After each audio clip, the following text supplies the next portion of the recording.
when I woke up this morning, I was feeling pretty dangerous.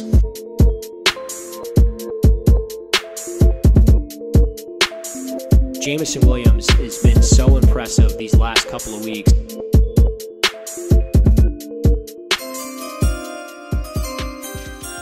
What's going on, draft fans? Welcome back to Cover One, the NFL Draft Podcast. I'm your host, Russell Brown, and I'm back from the Senior Bowl, and the week of practice is in the books. The Senior Bowl game is in the books. The national team beating the American team 20-10. The Jets beat the Lions, and it was a great week. I mean, it really was. There's a lot of players we're going to get into.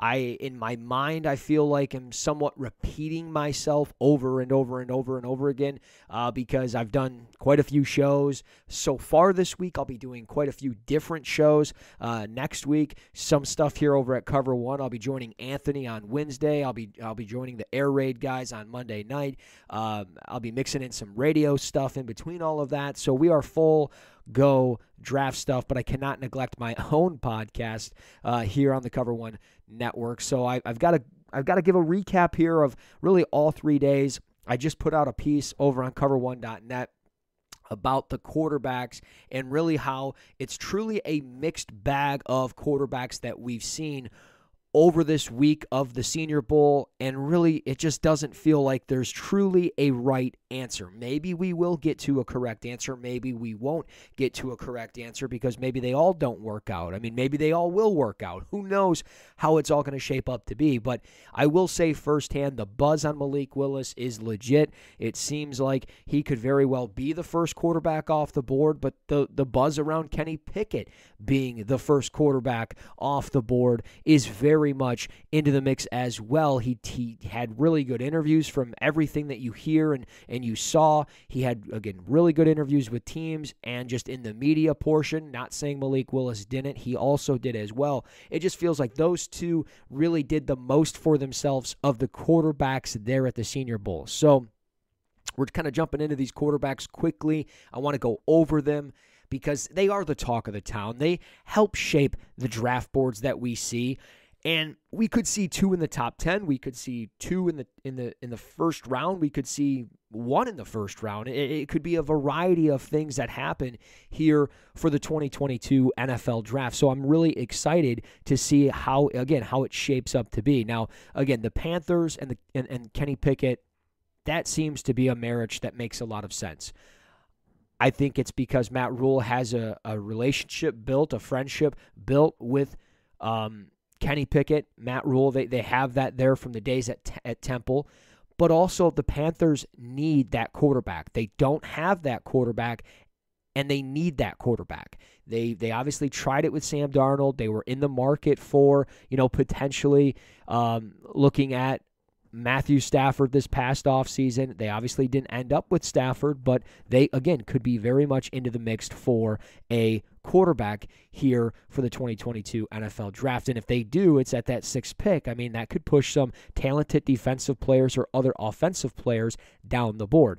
As for Malik Willis, Atlanta makes a ton of sense to me at the 8th pick. I know a lot of people might say, well, that doesn't make a lot of sense because they've got Matt Ryan. Well, I mean, Matt Ryan is going to be out of his contract more than likely after this season. I mean, you can make a good justification that they could save a ton of money there and they could prepare themselves for the future because there is a lot of unknowns in next year's draft class. And I would assume they would want to prepare for that now, but I could be wrong. I could be way off on that, but I think Malik Willis there, similar kind of to the Trey Lance situation, sitting behind Jimmy Garoppolo in San Francisco. Maybe Arthur Smith and his staff can convince Arthur Blank and the Falcons ownership of that very thing, of taking Malik Willis, having him sit behind Matt Ryan, and see how it goes. Malik Willis had some misses during practice, right? He, like every quarterback, would miss 1 or 2 passes, maybe 3, and then come back and make 2 or 3 really good ones. You can see that he's trying to work on his touch. I could see it rewatching the practice tape. He's going through a swing pattern to Damian Pierce, and you can see him processing, hey, don't put too much on this, just get it done. So I think there's a lot to go in there. And I think Willis there at Atlanta makes a ton of sense, but it does sound like Pittsburgh is very much a fan of him, but they're going to have to make that jump from 20 because he's not going to last that. He's not going to go all the way to pick 20. It just doesn't seem like it. Next, Matt Corral, maybe the most beneficial quarterback because he didn't have to show his flaws here at the Senior Bowl, and maybe he is the first quarterback off the board, but we could very well see 3 within the top 20. I think that's reasonable. There's a premium for quarterbacks. We know this. So I think it makes a lot of sense when you look at these quarterbacks, regardless of what their skill set is. Sure, you shouldn't force your hand, but teams aren't going to wait for that quarterback. If they need it, they feel like that's their guy, they're going to pull the trigger and make him their guy. Whether it's Howell, Corral, whether it's Willis, Pickett, it doesn't matter. They're going to go after it. But speaking of Sam Howell, I thought he had kind of an up-and-down week. It felt like, over time he got somewhat better. I thought he had a good showing during the Senior Bowl game. He showcased his mobility.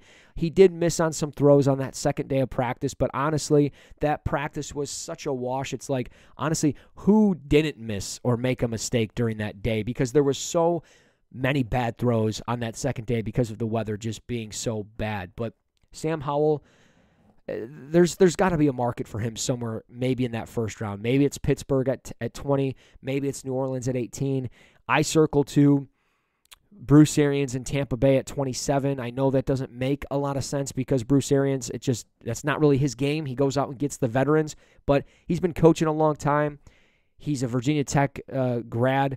He almost had that Virginia Tech job back in 1987, and he ends up not getting it. It goes to Frank Beamer. Well, here's the importance. Mac Brown was coaching back in the early 80s with Bruce Arians. One was at LSU. One was at Alabama in the early 80s. I would assume at some point these guys maybe have created a friendship. Maybe they hate each other. I don't know. I'm speculating. But with kind of that mutual friendship between Frank Beamer, the Beamer family, and maybe even Virginia Tech in general, maybe, just maybe, through luck or through just a phone call or a text, maybe Sam Howell's put into high regard to Bruce Arians from Mac Brown. I'm just speculating, but Tampa Bay at 27, they have Kyle Trask. Maybe they look at a bridge quarterback, or maybe they just feel like Sam Howell's their guy, and maybe that's what they do. Again, Bruce Arians is going to be 70 years of age. I don't necessarily know how long his window of coaching is actually going to be. But we'll see. The quarterbacks, Bailey Zappi, Carson Strong, they did really nothing for me. I thought Carson Strong struggled a lot. I thought Bailey Zappi at times struggled and had probably his best day on the last day of practice. So we'll see how it shapes up for these quarterbacks here from the Senior Bowl and how it shakes up. But I would say by far and away, Malik Willis and Kenny Pickett have done the most for the draft stock as far as QB1, QB2 type of thing. So moving forward, staying on the offensive side of the football, the most consistent player from the Senior Bowl, by far, Zion Johnson, checked in at 6'2", 314. He's the interior offensive lineman from Boston College that played some center, a lot of center actually at the Senior Bowl, can play all 5 positions if you need him to. He had 33 7/8 for arm length, which is impressive when you look at a 6'2" interior offensive lineman. He's stout. He's got good overall strength to anchor. He steers defenders away with that strength and with his ability to consistently hit square into the chest plate of those defenders. I thought he stayed after practice He stayed after practice all 3 days, and it was very impressive with what he was able to do there. And I think he wowed over a lot of people. I circled to Philadelphia with 3 first-round picks. I think that they could look at an interior offensive lineman, not traditionally what they do early in the draft, but they need to look at it because Brandon Brooks is now retired. Jason Kelsey could potentially retire. There are some things that they need to do on the interior portion of their offensive line where I think that they should invest in it to help the development of Jalen Hurts and that offense. Meanwhile, Arizona at 24, I love this fit. Kyler Murray, young quarterback. You look at it so many times with young quarterbacks, they get a young center in their offense or a young interior offensive lineman to help. I think he'd be a great fit there. You have to think of Dallas as well. Dallas could be in the market potentially at a interior offensive lineman, just revamping that offensive line. So I would keep tabs on them as well. But I think just top 25, Zion Johnson it just feels like a first-round pick waiting to happen after just such a consistent week of the Senior Bowl for him. Trevor Penning, Northern Iowa, I mean, what's not to like with this guy? Overly aggressive. You love to see it. Reminds me a lot of Garrett Bowles. I know people are going to go, stop with the pro comparisons. You're terrible at it. But I'll be honest. I mean, he had 34 total penalties in the course of his career. Super aggressive. Plays with this nasty side that you love to see. And it reminds me so much of Bowles. 6'6", 330. He's just always bullying people. He can definitely get, I think, from a technique standpoint with his hands and feet, he can get faster in that regard. There's times where, I think he's getting too much maybe inside leverage rather than focused on the outside, and he lost a couple of reps to Tyreek Smith there, but again, he did bully him around, threw him into the goalpost. They got chippy after almost every rep, it felt like, on one-on-ones. So Trevor Penning, I thought, did a really good job overall, and when you just look at the first round, he could make sense for a team like Baltimore at 14 who could look to upgrade their offensive line. You look at potentially Dallas if they want to upgrade some of their offensive tackles. You could maybe throw in a wild card like the New England Patriots. You just never know what they're going to do. The Green Bay Packers. I mean, again, there's so many different teams here in the top 30 even without the Super Bowl played. We don't know who the last two teams will be in that order. We know it's going to be the Bengals and the Lions, but I just think Penning in that first round, it just makes too much sense unless there's something that we aren't aware of yet and other teams are, and they just wait until, the early portion of day two. But I find that hard to believe. He seemed to be on the very, straight and narrow and just a mean SOB. So Trevor Penning, great week. Really captivated himself with just his energy and the chip on his shoulder. Next, Ed Ingram, 6'3", 317 interior offensive lineman from LSU. I thought he had some struggles yesterday in the Senior Bowl game, but he could very well be somewhat of a plug-and-play type of interior offensive lineman somewhere in the later part of day two, maybe the early portion of day three. He's got, during practice, one-on-ones, he showed good foot speed, consistent pad level, and a consistent base, and his hand placement, again, was consistently on the chest plate of defenders with his hand placement not going crazy on the shoulders. It was inside all the time. So I think he can mirror defenders really well. He showed desired play strength to drive defenders out of the way and to anchor. I think at one of those guard spots for a team, he can play.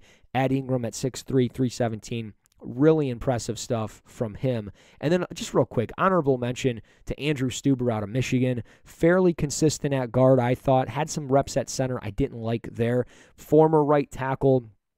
Played some guard at Michigan as well, but he displayed the ability to anchor late. He can definitely get a little bit stronger, can get a little bit faster, but his hand placement was consistent, and when he would lose a rep, he would bounce back for 2 to 3 consecutive reps in a row. So Andrew Stuber was really impressive from the offensive line perspective, and really, it's hard to narrow it down to just one guy because every single player in this event had some really strong moments. They really did, and it was really impressive.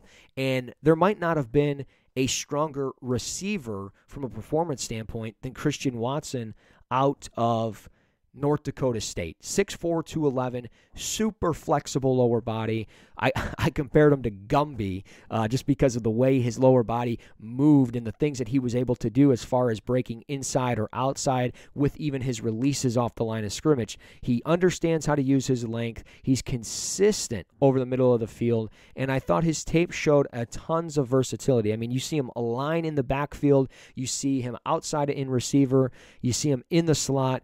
I think he's a top 50 pick. With the Jets working with him, they have 2 picks in the second round at 35 and 38. I love Christian Watson there for them if they want to upgrade at wide receiver. If, let's say, Jahan Dotson's off the board, you look at, Jameson Williams, Chris Olave, players like that, if those guys, those top-tier guys are gone, Christian Watson could be a really nice day 2 option for a team, especially a team like the Jets. I'm going to go into Calvin Austin quick, 5'7", 173, a bit undersized, but he was a winner, it felt like, every time he was up at the line of scrimmage in those one-on-ones. Really good in the short areas of the field, has the track speed to win deep down the field, but his start and stop ability was, it felt unmatched. It felt like no matter who was on him, they could not guard him or obtain him from going deep down the field or just getting open. Really, the closest rep I think I saw on him was Roger Mccreary from Auburn. He showed pretty good footwork, patience. He did end up losing. He did end up losing the route or the rep, I should say, because Austin shortened the route down, didn't go deep. He just quickly turned and hitched. The ball was right there, and Austin almost dropped the ball. But Mccreary was where he needed to be. He had a good week. We'll talk about him when we get to the defensive portion of this. But Calvin Austin, fun player. I wouldn't be surprised if a team like Detroit ended up with him from the Senior Bowl. They talked very, very highly of him. Antoine Randall L. Really said he would love to add 2 or maybe even 3 of these guys from the Senior Bowl. I don't know if he meant specifically the players he was working with or players from the Jets roster. So I think one of these guys will end up being a Detroit line, but I'm certain these guys are going to get drafted. Velus Jones, Tennessee. I know the age is a concern. He'll be 25 in May, but at 5'11", 203, you just don't see guys move as well as him. And it's crazy, right? 25 in May. This guy has a master's degree, and in 2016, 2017 was catching passes from Sam Darnold at USC. I mean, that is wild to me, but he's really shifty as a route runner. Showed good head fakes, good head movement, shoulder movement to fake defenders, freeze defenders in the open field. I thought fluid hips, and he has the speed to win vertically. So I think when you look at him as a returner, he has over 2,900 career return yards as a kick returner. You see what he can do from a pass catcher standpoint. Not super productive in that regard, but he can get better, I think, with the right fit. And the team that makes the most sense to me is the Buffalo Bills. You put him on a team like that where you have Josh Allen. Age shouldn't matter too much. Emmanuel Sanders, Cole Beasley, both those guys could be gone. And you have Stephon Diggs, you have Gabriel Davis. You throw in Velus Jones, I think it can be really beneficial for a pass-first offense.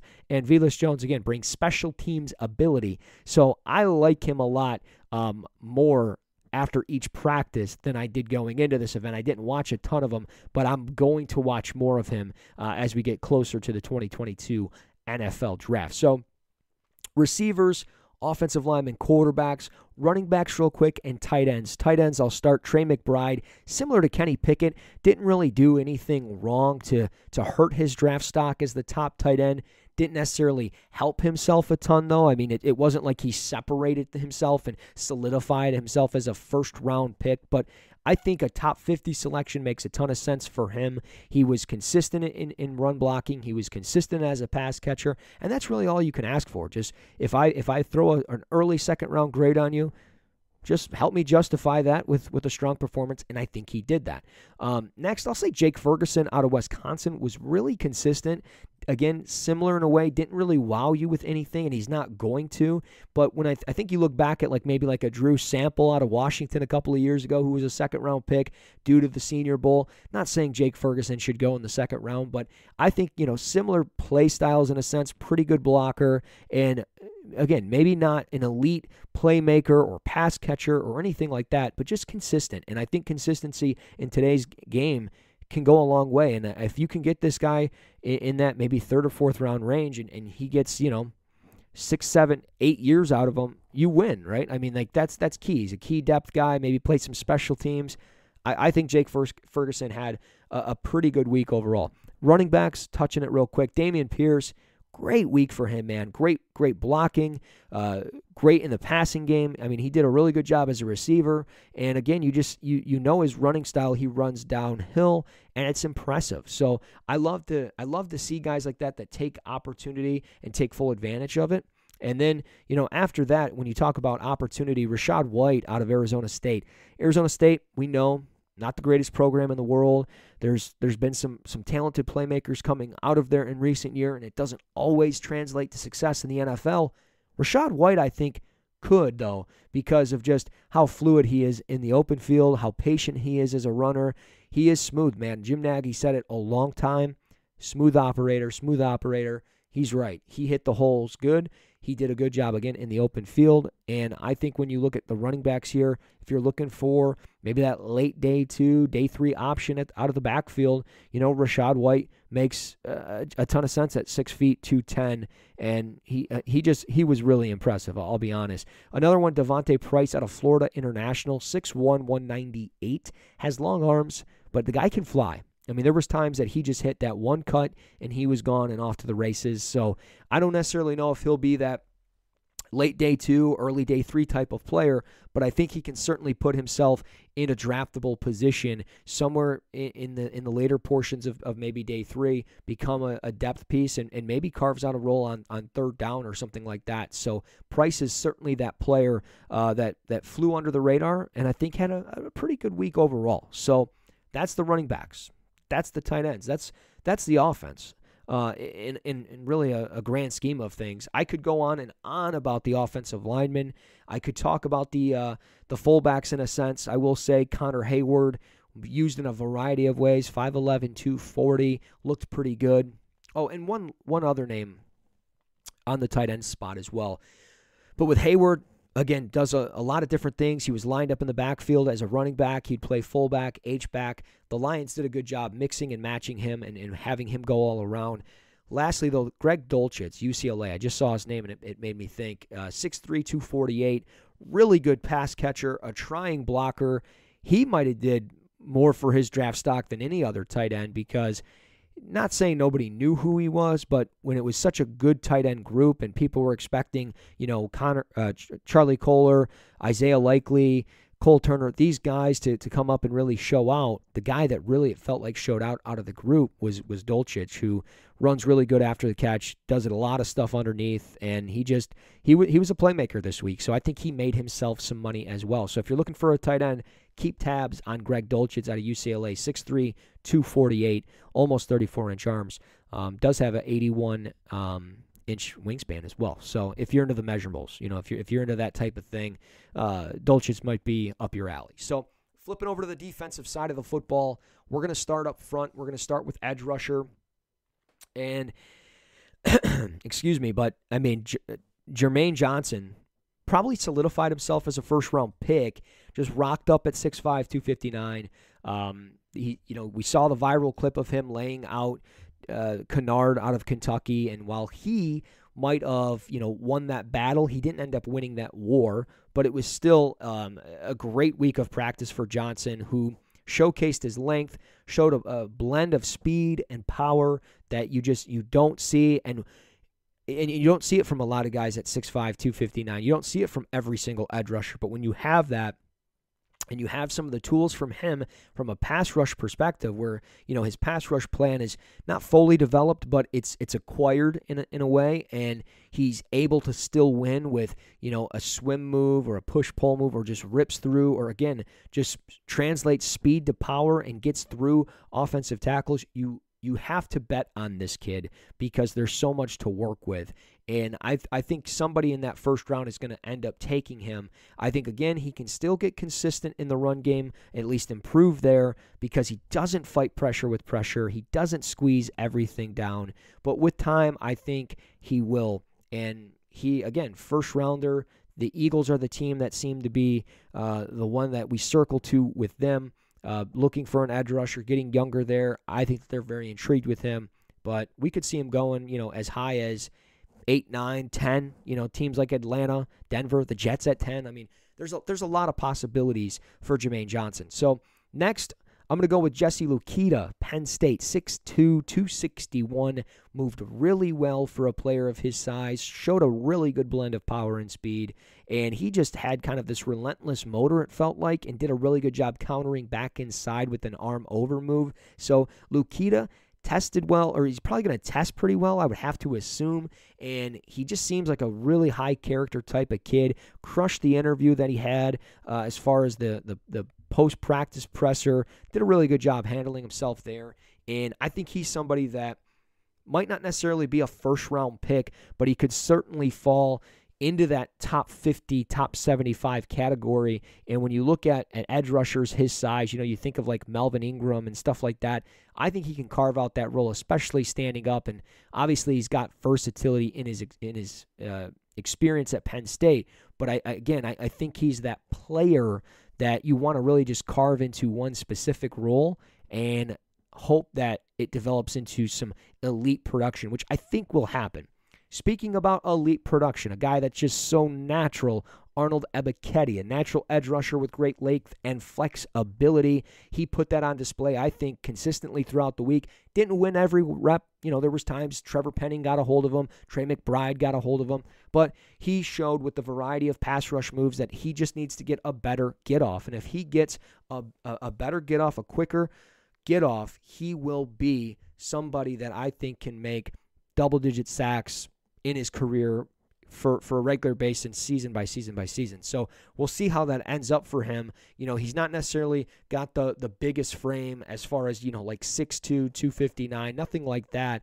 But at 6'2", 252, again, long arms and really fit the build there. So Ebiketie, Lukita, both from Penn State, did a really good job. Lastly here off the edge, and I'll be honest, all these guys on the edge rusher side flashed at some point, like Kyron Johnson from Kansas, moves really well, really fluid, but a bit undersized. You don't necessarily know what his role is going to be. But one guy that's not undersized, Kingsley Engbar, 6'3", 261 from South Carolina.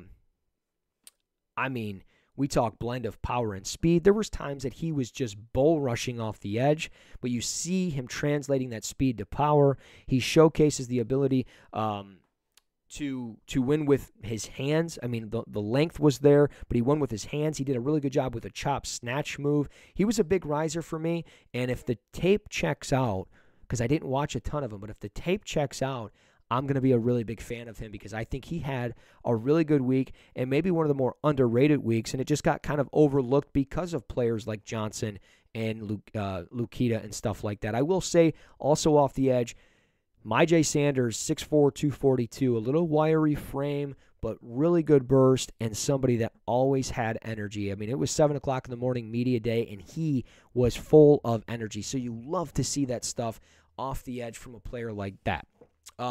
Staying on the defensive line, moving to the inside, to the defensive tackles, not a better one out of this group than Perrion Winfrey from Oklahoma, won the MVP award, and you can try to justify whatever you want to justify on it. 6'3", 303, 35-inch arms. It showed he had a great motor. He was relentless at times. He had great effort, and I thought he stood out in a big way due to that. And I think he can be somebody that can go somewhere in that top 50, top 60 range and be very productive for a team. I don't think he'll be a first-rounder. Maybe he could, but I think teams are just going to fall in love with the energy that he brings, the length, the motor. He has to become more consistent. The player comparison that comes to mind when I watch him play is Nick Fairley out of Auburn. Longer arms, similar size as far as height and weight. And again, somebody that just at times flashed dominance. And that's what he's been doing here. Winfrey's been doing that down the stretch of the season. And really at the Senior Bowl all week long, he had dominant performance after dominant performance. So I think he could be similar in a sense. Maybe not going in the first round like Fairley did, but we could maybe see similar production. And who knows? We'll see how it shapes up for Perrion Winfrey. But after that, Travis Jones, Uconn. I didn't watch him before going down here. 6'4", 326, 34-inch arms. This guy, I'm telling you, is something else. He really is. He is something else because he had just, it felt like times where he was throwing dudes out of the way. Now, there was times he got beat. He'd go for a rip move. He would try to counter, and he'd get stonewalled by, Zion Johnson or Cole Strange or something like that. But he was consistent. I think he can two-gap. I think with that size, he's got the ability to play really anywhere on the interior part of the defensive line, and I think he's athletic enough to do so. So he is very stocky, or I should say very stout there at 6'4", 326. Travis Jones, keep tabs on him as somebody that really stood out. And I'll lastly end with this on the interior defensive line. Neil Farrell out of LSU, a 6'3", 238 pound. That cannot be right. He was more than. There's no way he's 200. It's got to be 328 pounds. Excuse me, 328 pounds.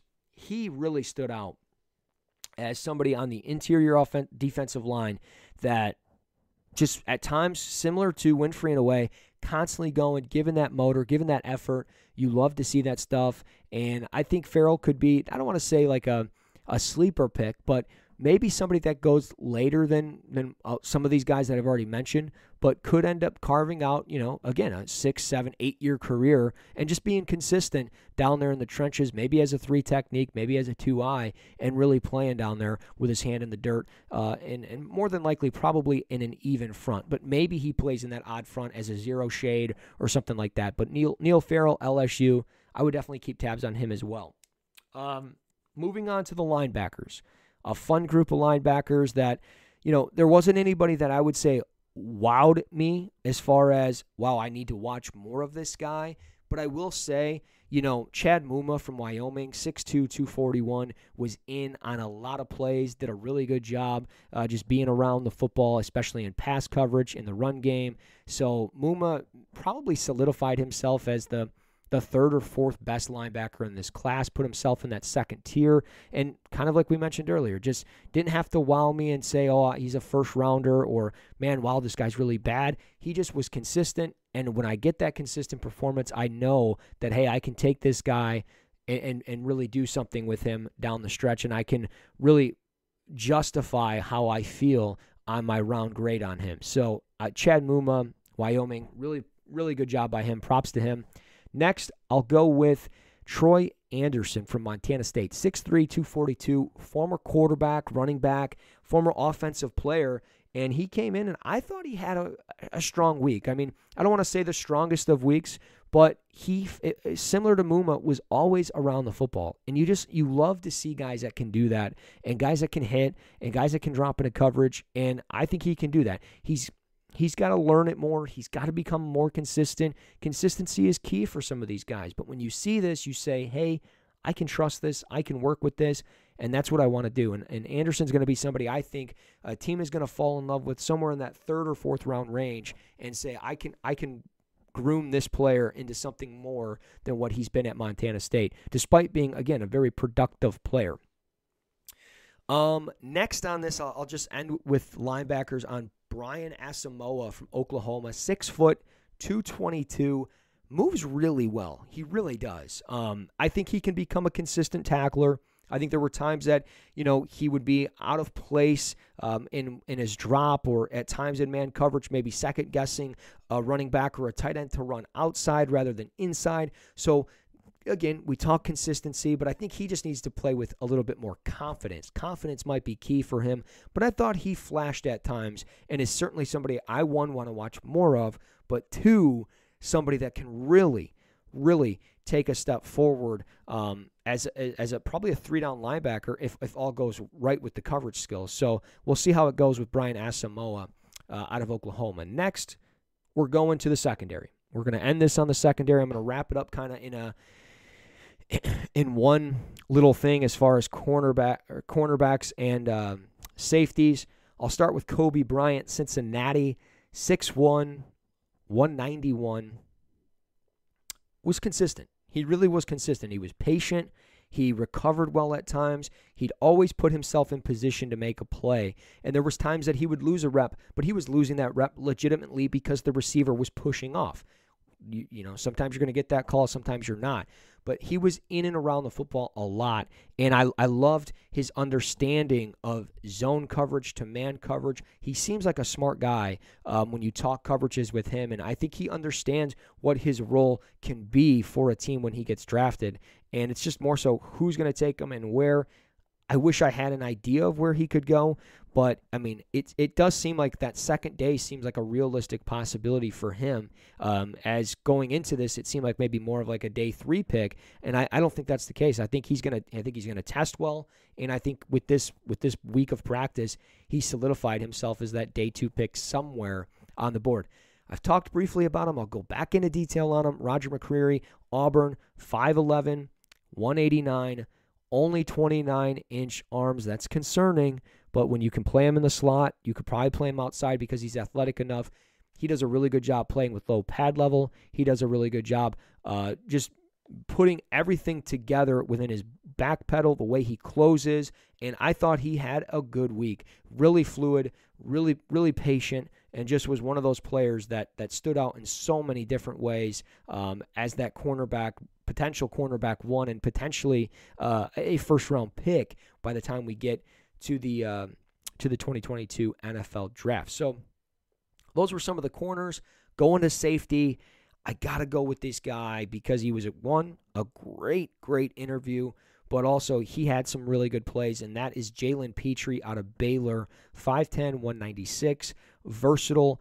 He mentioned Budda Baker, Tyrann Mathieu are the two guys that he wants to replicate his game after, and when you see how versatile he is, it makes a ton of sense. Can play in the box, can play over the top, but you love the way he attacks downhill. He's aggressive, and it works. It's so impressive. So Jalen Petrie, Baylor, is somebody that could very well be one of those second-tier safeties that maybe goes first of the bunch in that second tier because Kyle Hamilton's kind of in a tier of his own. But maybe Petrie's that first one off the board when it's all said and done. Next, I'll say Leon O'Neal from Texas A&M. Really impressive stuff at times when he would blitz. 6 foot 211, a bigger safety.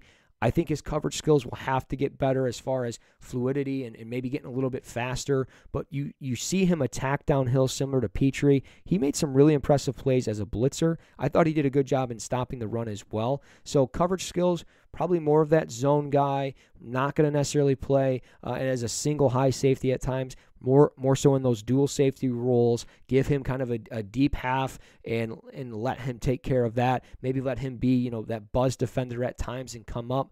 But overall, O'Neal caught my eye a little bit. And then lastly, Kirby Joseph, Illinois, 6 foot, 233-inch arms. He's very athletic. He made some really good breaks on the football, really good plays on the football. He's got great ball skills. He had 5 interceptions this past year.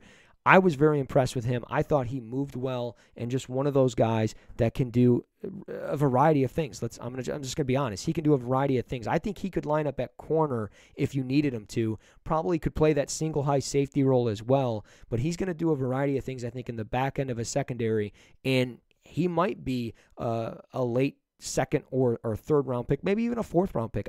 I don't know how his range is going to, or what his value is going to look like, or what his draft stock looks like today.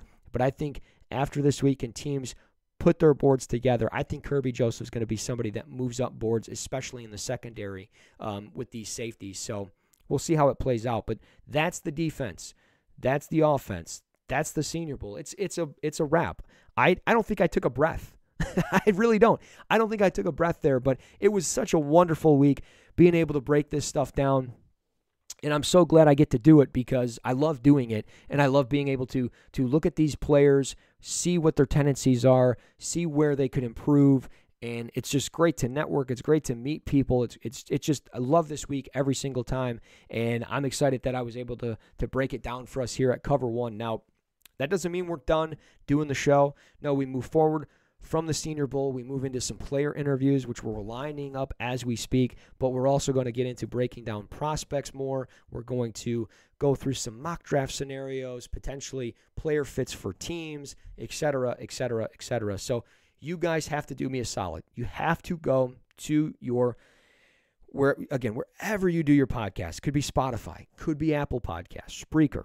Search Cover One NFL Draft Podcast. I want you to rate, review, and subscribe to the show. If you do those 3 things for me, at some point between now and the draft, I will be picking somebody out to, 1, get a free subscription to us here at Cover One. I'll be doing something in regards to maybe getting you some Cover One gear, and who knows, maybe I'll even let you come onto the podcast and ask me some questions, talk some prospects with me, whatever you want to do. But we're going to have some fun with it. But I need to get to a certain threshold. I need to get well over into the hundreds, deep into the hundreds on the rate, review, and subscribe portion of the Cover One NFL Draft Podcast. So go and do that for me. Of course, you can also find me on Twitter, on TikTok, at Russ NFL Draft for both accounts. So do me a solid there. Smash the follow button, rate, review, and subscribe to the show. And we'll pick this back up later this week. We're going to get in some other players, player fits, all that fun stuff. We'll have some player interviews coming, like I said. So you guys, I appreciate all the support this past week as I covered the Senior Bowl down in Mobile, Alabama. We'll pick this back up next week. So don't go anywhere. But until next time, this is Cover One, the NFL Draft Podcast.